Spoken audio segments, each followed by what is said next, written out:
Hey guys, welcome back to the Buy Me Misplaced channel. This is Zach, the Pervy Sage. Now we're going to be going over Momo's deck profile that I created, and it's a really interesting deck and a new concept I had to deal with assets. But before we get into that, I do want to say that shout out to Pro Play Games for My Hero Mondays. I ended up playing and going undefeated with Ichiro Kirishima, a deck profile I have made for you guys, and I will put a link in the bio so that way you can go ahead and check out the video and the deck list. Now, shout out to George Machado being round one opponent. He was new to the game, but he is a store owner and he wants to promote the game. I do appreciate that. Now, he was playing Todoroki. That was my first round. I did put up the video. It was about an hour long, so I do apologize for the length of the video. He was learning the game midway. And of course, we're taking our time learning the enhancements, passing and going, getting the flow of the game. The game literally finished at the 60-minute time frame with me winning just the one game. So wish we could have played 2 out of 3, but next time I'm sure he'll be faster. We'll be able to get more games in, and I'm sure we'll probably both be playing different characters. This is the deck I'm most likely taking next week, so I can't wait to make a video about how this deck works. Now, Kirishima really quick so we can get through it and then start up with the deck profile.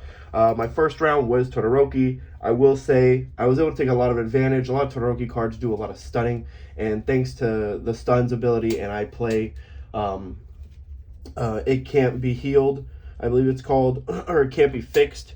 That card pretty much says as a committed ability as well. If playable while committed, you can flip it.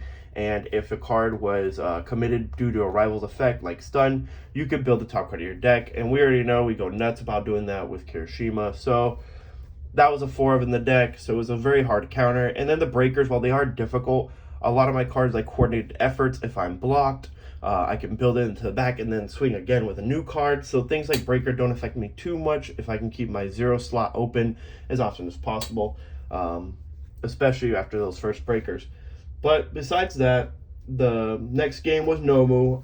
That was probably my hardest matchup. He hits like a truck all the time. And that's what I think makes it really difficult, because reducing his damage by 2 or by 4 usually didn't do too much but turned it into a regular attack.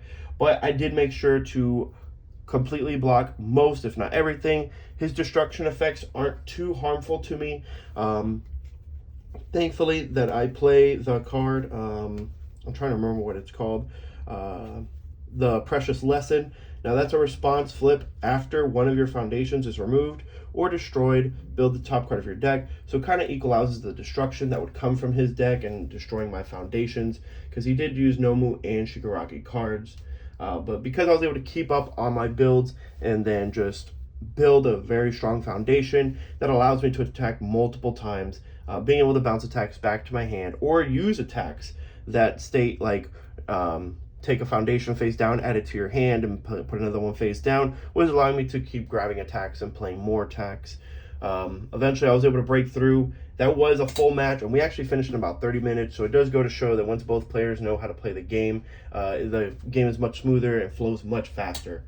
And then game 3 was against Deki. That was definitely a hard matchup as well. It was a 2-1 match. He was able to burst out a lot of damage in one hit, which caught me off guard. I wasn't expecting it. I knew about the million volts and all my tapped foundations, but that is what got me one game. Next time, I knew though to always try to keep and hold on. I've learned that Denki doll has all those other cards that are, hitting you for a decent amount of damage. It's usually 1 or 2 cards that are what's going to slam you for a ton of damage. So I made sure to start holding my blocks and making sure I was picking the right ones I wanted, and also learning the attacks and what their specific blocks are. So that way I can make sure for those key attacks, I had the perfect blocks for those key attacks, which I did. I started not focusing too hard on deadlock and just kind of going nuts, and I ended up building like 15, 16 foundations. It was crazy. The stun cards, again, he has a lot of stun, and that's where you either stun and I'm going to gain additional builds, or you don't stun at all, and you're kind of losing on an effect that comes on your card. But that was pretty much it for the tournament. Win undefeated. Me and the second place Ducky decided to just split our prize, put it together, and get a box, split the box evenly, which we did post that as well. All right, guys, so that's it for the tournament. I definitely hope that I can do well in the next tournament and bring you another confident video about the deck profile and how well it's doing for either Momo or the next deck I actually want to bring out, and Momo inspired me to build it, is Jiro. But let's get into Momo now.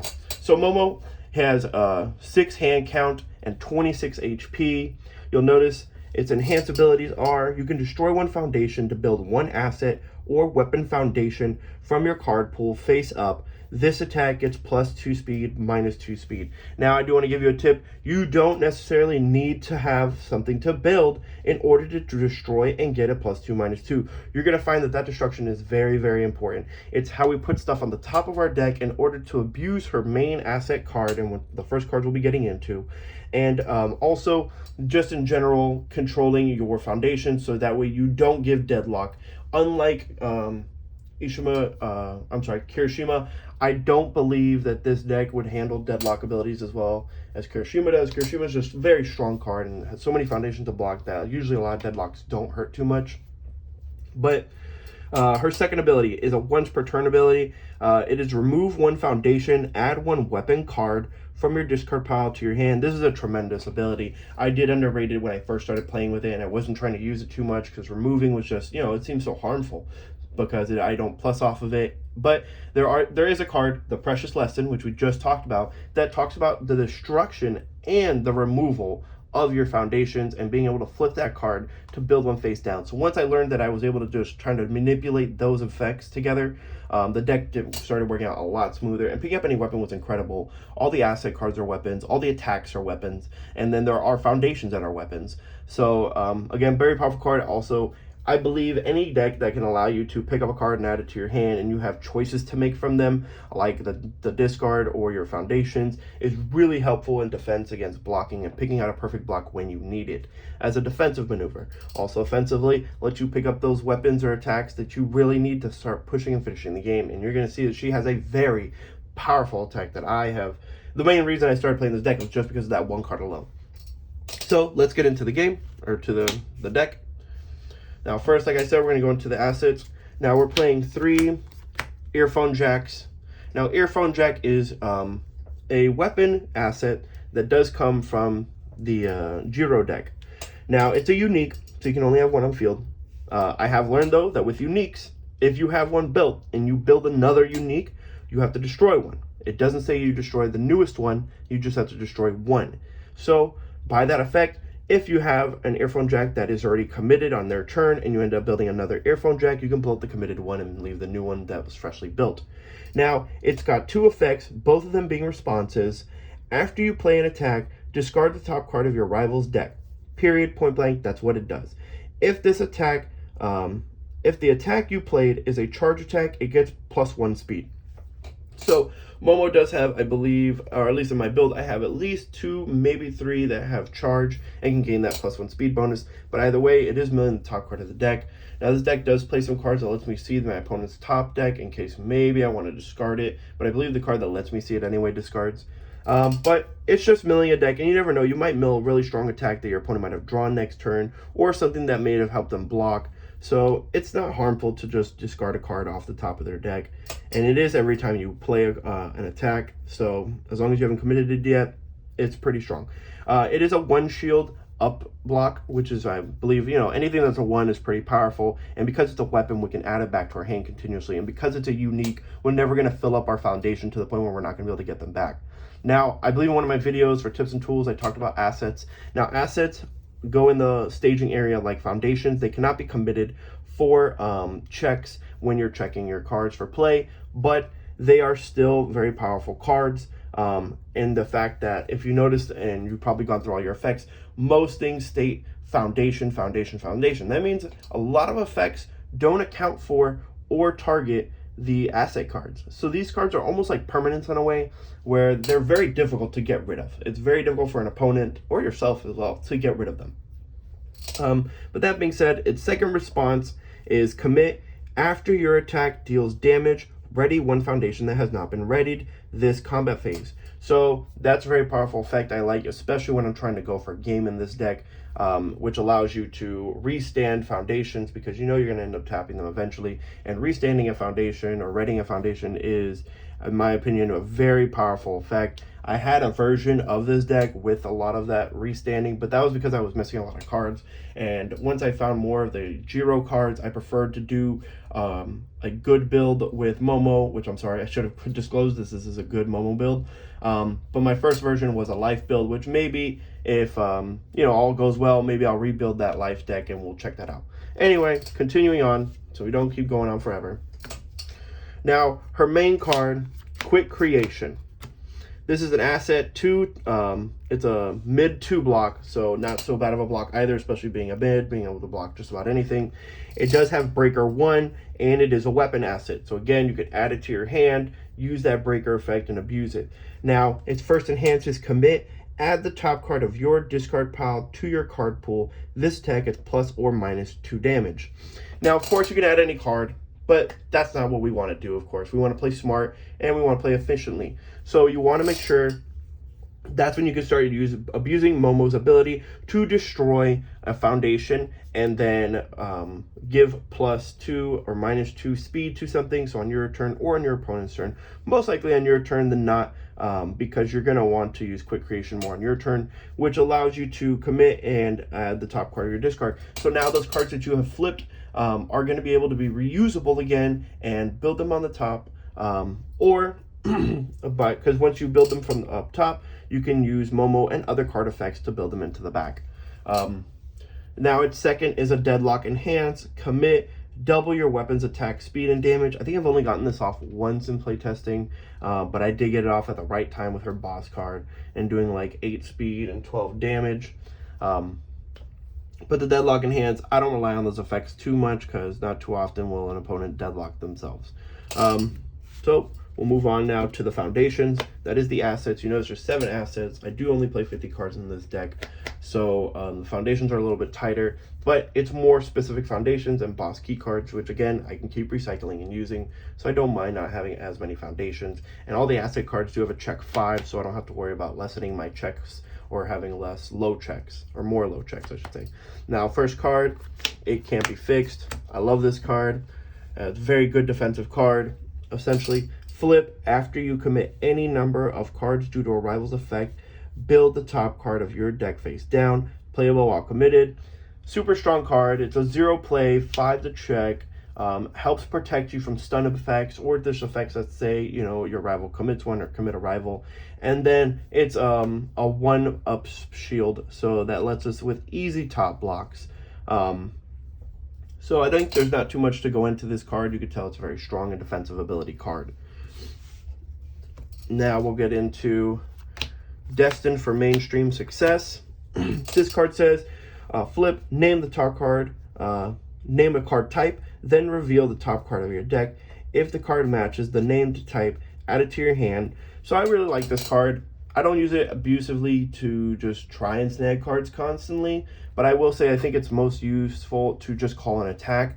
You either get rid of a 3 check that's in the way, add another attack to your hand to block with or to use as an attack, and then at the same time, even if you fail, now you know that the next one up is a 5 check if you didn't call, if you called attack, most likely, or a 4 check, and then you can play around that by using maybe something that's more expensive. You can stretch out the damage for, or that you'll be able to perfect block a different attack.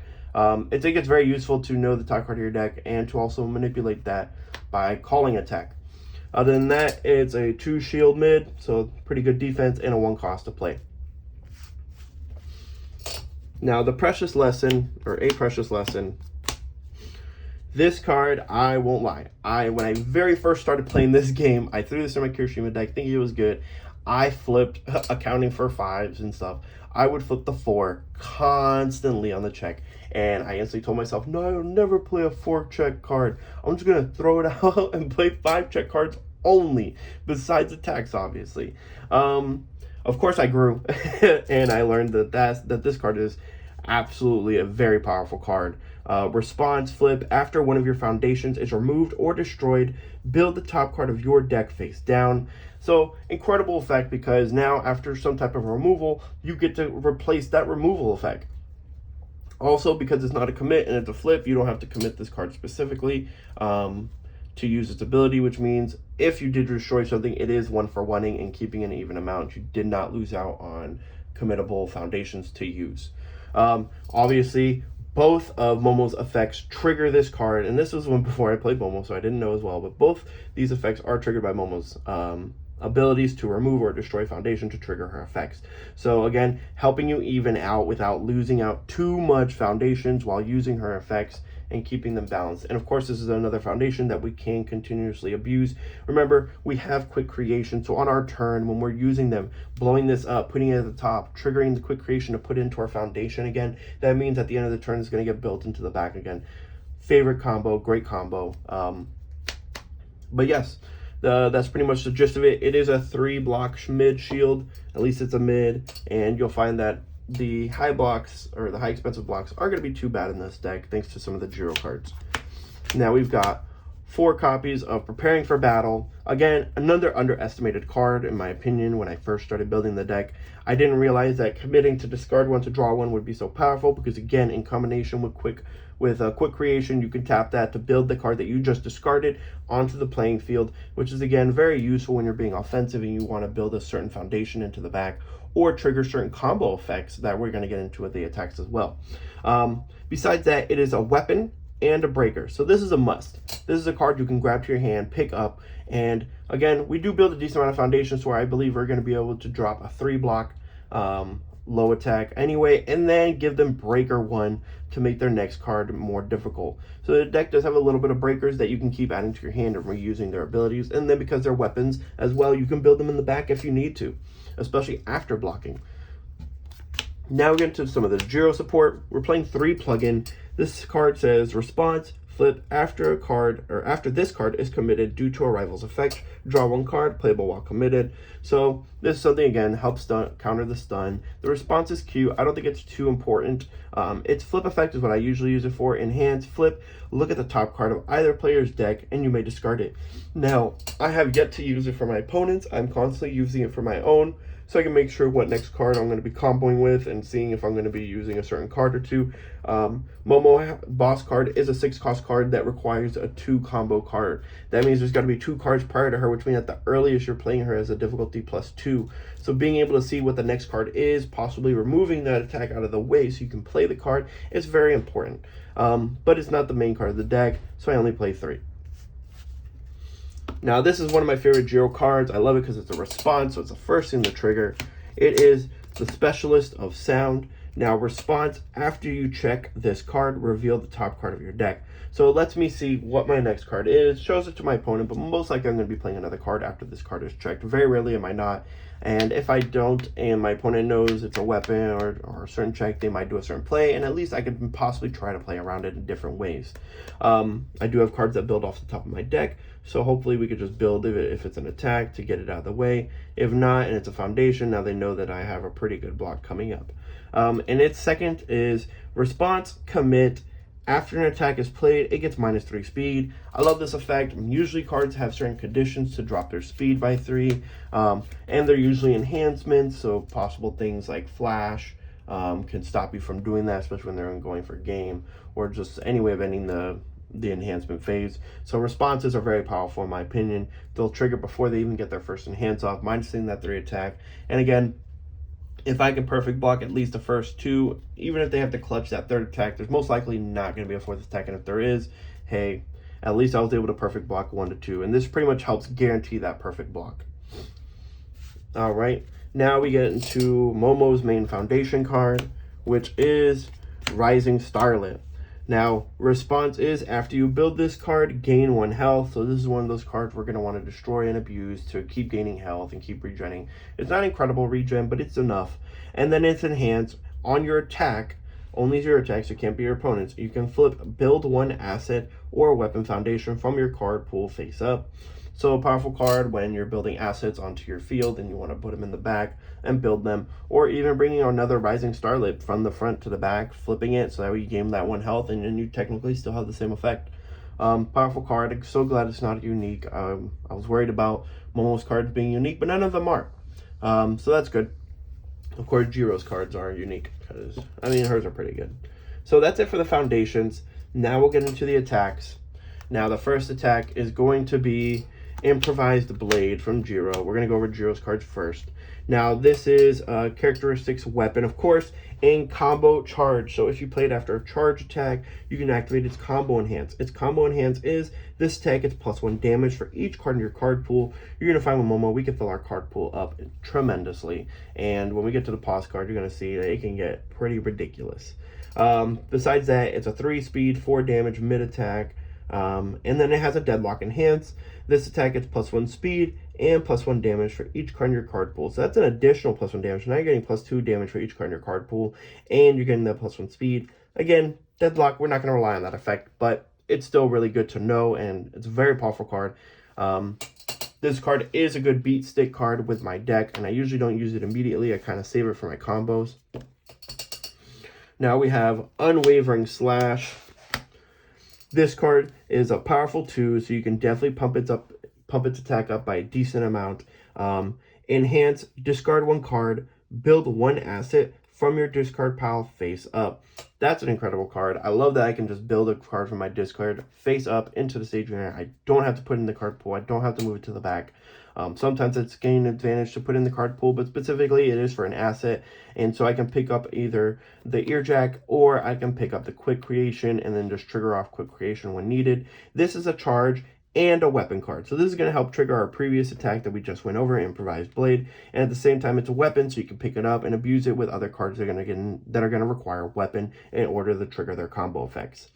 Getting into the next cards. Now we're going to get into Momo's cards. Now we've got Create, Capturing Net. So this one is a combo with Foundations. Combo Enhance. This attack gains Stun 2. And then that allows you to, after you play that Enhance and your opponent plays their Enhance, Stun 2, and tap 2 cards sideways. Now this is only a 2-speed downward and 4 attack, 4 damage. So it's not the most killer card, probably easy to be blocked. But hey, it sets up with another Stun 2. And then it says build 1 foundation from your card pool face up. Now, you don't have to build the previous foundation you had previously played to activate its combo enhance. You could just build one that you build from Quick Creation. And that's why we play for Quick Creation, because now we can abuse the crap out of Quick Creation, putting things on top and then setting them into the back, setting it for further attacks, moving on and going forward. We can put the cards, because this is any foundation, I love this card because it's going to let me to not just focus on weapon foundations and building those. That's where the skill of the deck, I believe, really comes in, is that you have to make sure that those ones that you're putting on the top are weapon or are weapon assets or foundations, usually most of the time, to get Momo's effect to build off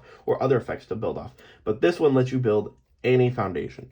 So that's where we can start abusing all the other foundations that we don't get a chance to abuse, like a Precious Lesson, It Can't Be Fixed, and so on and so forth.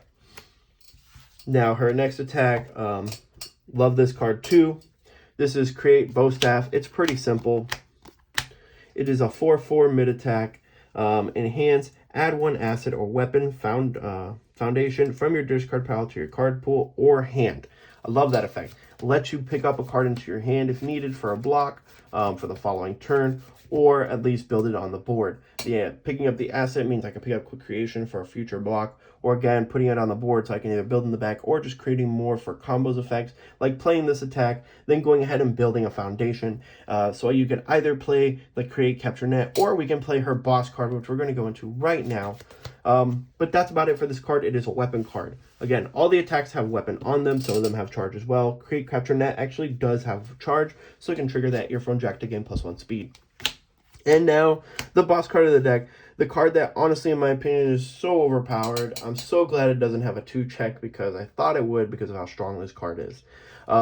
So it's a 6-cost card to play, and it's a combo, it's a double combo, so you're going to need weapon and foundation in that order in order to trigger it, which is why Quick Creation is so powerful, building up a foundation, and then after you play one of your attacks, because all your attacks have weapon in them, and then things like Create Bow Staff that has build a weapon foundation or asset, so you can build that weapon foundation right after it, and then again, Staff Strike is ready to go. It has powerful +2, so you can make it swing hard. It's 4 damage, 4 speed and 6 damage initially, so it's already a powerful card. And now it's combo enhanced, the game breaking effect, combo enhance, the next 2 weapon cards you try to play this turn ignore progressive difficulty. That's incredible. Because once you're playing this card, most likely you're going into +3, +4 difficulties, and being able to play your cards for what their original value is super powerful, especially because we build a decent amount of foundation, so we can usually get to this point, and with Ear Jack, we can even possibly restand the cards we needed to restand to play this card. And this is the card we're setting up for some of the time. This is why we play the Earphone Jack cards, to look at the top card of the deck or remove those attacks on the top of the deck, so that way we can go ahead and go off with this effect. Now, besides combo enhance, this enhance ability is draw 1 card for each foundation in your card pool. Again, this is where crit creation goes off. You can just trigger multiple if you have enough foundations in order on your discard to set them up. And then at that point, it doesn't matter how many builds you're doing at that point, because you would think, oh no, but if I play that, the next card I play is going to be more difficult. Your next 2 attacks, or I should say your next 2 weapon cards, so you don't have to play attacks. It could be foundations, but I think that'd be a waste. Playing the attacks and going off of the attacks don't matter anymore. So now you can build 3 cards, trigger its effect, draw 3 cards, or 4 if you have one built in the back, because it does require a foundation already when you play the card. So you're already drawing 1 for sure. The fact that you're going to be able to possibly build 2 or 3 more cards is what's going to allow you to draw infinitely. And then this is where the cycle goes. You can add a weapon card to your hand. So if you've already played Staff Strike, and then you end up being able to pick up another Staff Strike thanks to Momo's ability to remove and pick up one, at that point, now you can go ahead and play it again as a second attack, and then as long as you made sure that you saved the quick creation, because that's pretty much what it's going to take, that you play probably your weapon, your first weapon attack with no difficulty, then you go ahead, activate quick creation, or if the attack itself can build a foundation, that's perfect. And then you can play a second Staff Strike and activate the combo enhance again, allowing you to combo off. This deck really goes off at this point, and at some points I have 5, maybe 6, 7 cards built in my card pool, and I'm still going off on attacks. And that's when cards like the Improvised Blade that gets +1 damage for each card in your card pool is where it's going to go off. It's going to get 5, 6 damage. So this card has already got this powerful +2. Then you're going to have the Improvised Blade that also as well is going to be able to build its own damage from these effects. This is the card that made me build the deck. I love the deck. I hope you guys like the list. I've been testing it fervorously, and it has been working astoundingly. I don't think I've honestly lost a match with this build. Not yet, at least. I'm excited. I'm most likely taking this deck to the tournament. I will be posting up another video shortly that will also have the Jiro build, which is going to be kind of similar to this. I won't lie. It's going to be probably about 15 or 20 cards are the same, and about the other 30 are not. But I also fell in love with that deck last night. I only tested it 2-3 matches, but it worked out great. It was a very powerful deck. But yeah, so that's it, guys. This is Zach from Perfect Sage from Miami Misplays. I'll see you in our next video. See you guys.